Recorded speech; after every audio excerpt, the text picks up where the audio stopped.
Namaskar viewers, a very warm welcome to all of you. I am CA Amit Chugh coming live to you from Gyan Darshan studio in New Delhi. Today, we'll be covering a very interesting topic on the annual reports. Now, I have been in audit profession for 21 years and I find this topic very interesting for three reasons. First, as an auditor, as a signing audit partner, this is my work product. So the annual report, one of the key factors that goes into an annual report are the signed audited financial statements.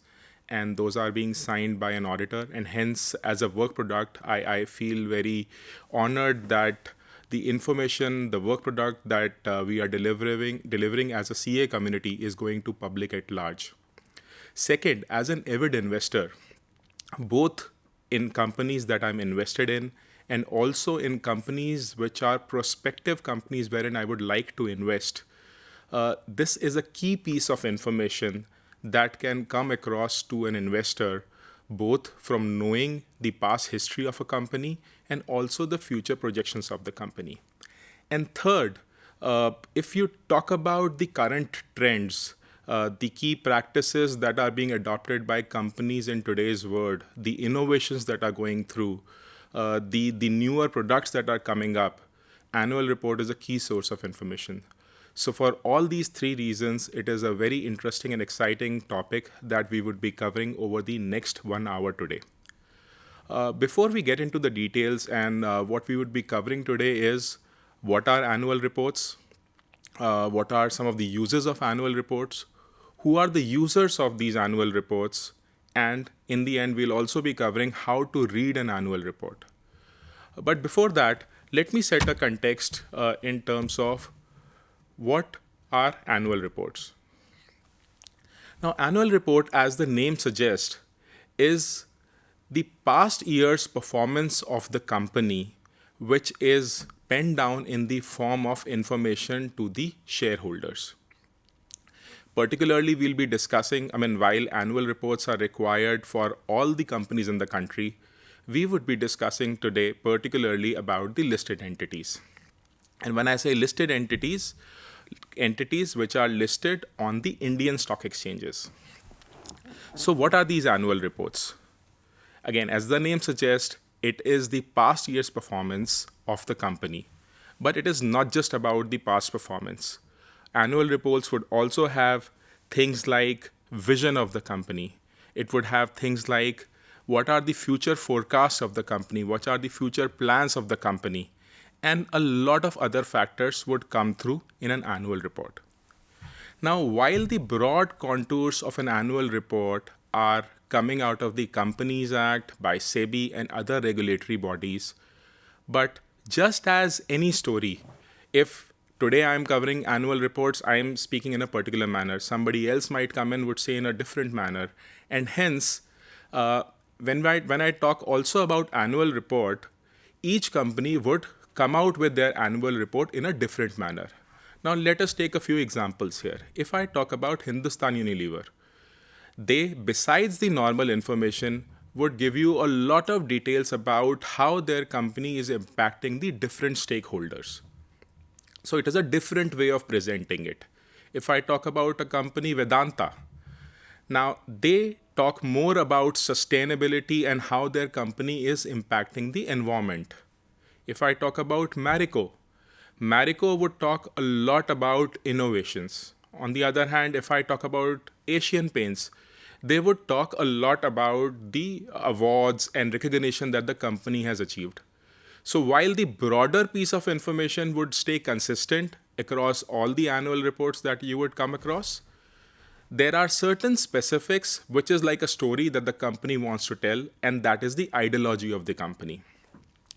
Now, before we get into the technicals, why do we need these annual reports and what is the origination? The origination actually goes back in time to 1929 when we had a big stock market crash and the need was felt that there has to be greater transparency in terms of information that is going out to the shareholders. And that information has to be consistent so that if a shareholder wants to compare two companies, there has to be a reasonable level of consistency in terms of information. And that originated annual reporting pretty much in all the countries in the globe. So in India, we call it an annual report. If you go to US, it is called Form 20F. And likewise, if you go to any other country, it would be called by a different name, but the information that goes out is remaining pretty much the same.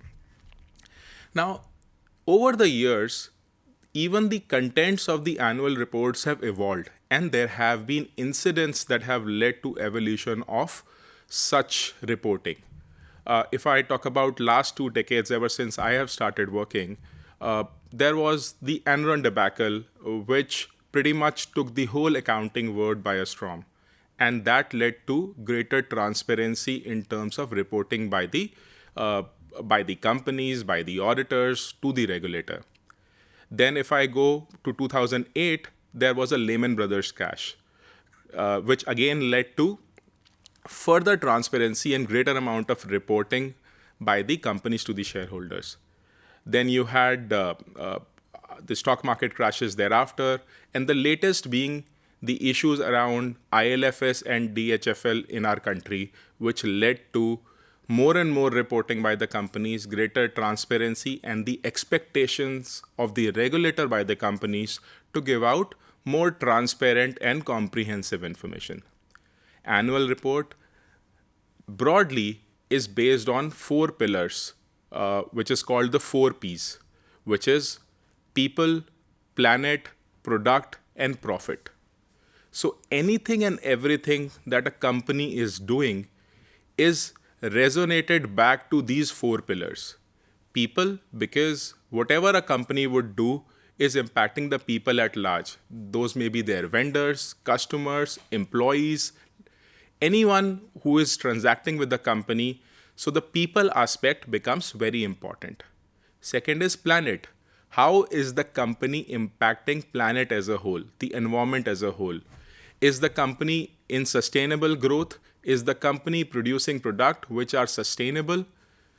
Third, product. What is the product? Is the company doing right amount of innovation? Is the company moving ahead in the right track or not? And fourth is profit, which remains the bottom line, that while you are focusing on people, planet, and product, the bottom line remains the profitability of the company, which impacts the shareholders.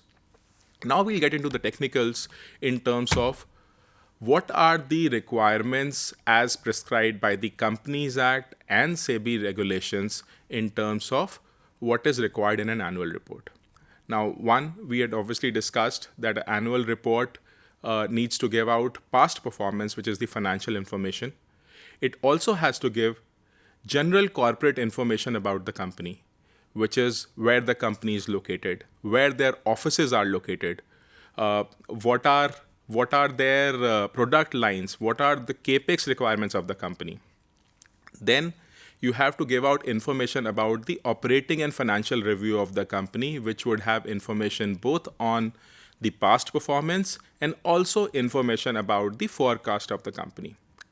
Then there is a chairperson statement, which is also signed off by the chairperson, which would give out the vision statement of the company in the words of a chairperson as to how does he looks at the company and growth of the company. After that, you have the CEO's report, you have the ESG BSR reporting, followed by the financial statement, which comprise the biggest component in the annual report, and towards the end, you would have information about corporate governance and other aspects of the company. And we would delve into each of these topics one by one. Moving further, the first one is the general corporate information about the company and the operating and financial overview. This would entail information like where the company is located, where is their corporate office, who are their bankers, auditors, who are their independent directors, where are their manufacturing facilities based out of. All of this information would form a part of the general corporate information of the company. This would be followed by operating and financial statement review by the company, which would have things like the capex requirements, the forecast, the events that have occurred during the year and what has been the impact of those events on the financial performance of the company. Once the company has discussed the general corporate information and the operating and financial review, there is a chairperson statement, which is an important facet in the annual report.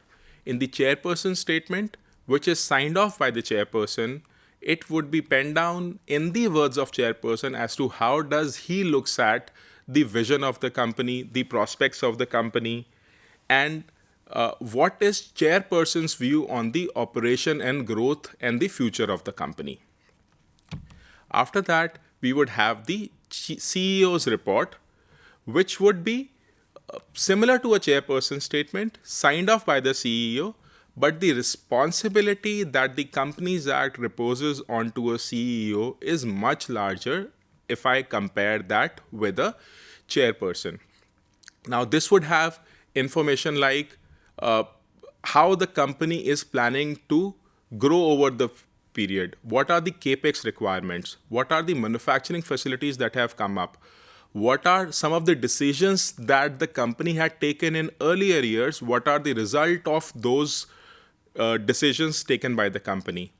Also, in the CEO's report, a CEO is required to comment on if there are any adverse notification by the auditor, whether the corporate governance auditor or the financial statement auditor or any other auditor, or any other regulatory proceedings that have happened during the year, which could be in the form of litigations or any other contingencies that might be impacting the company.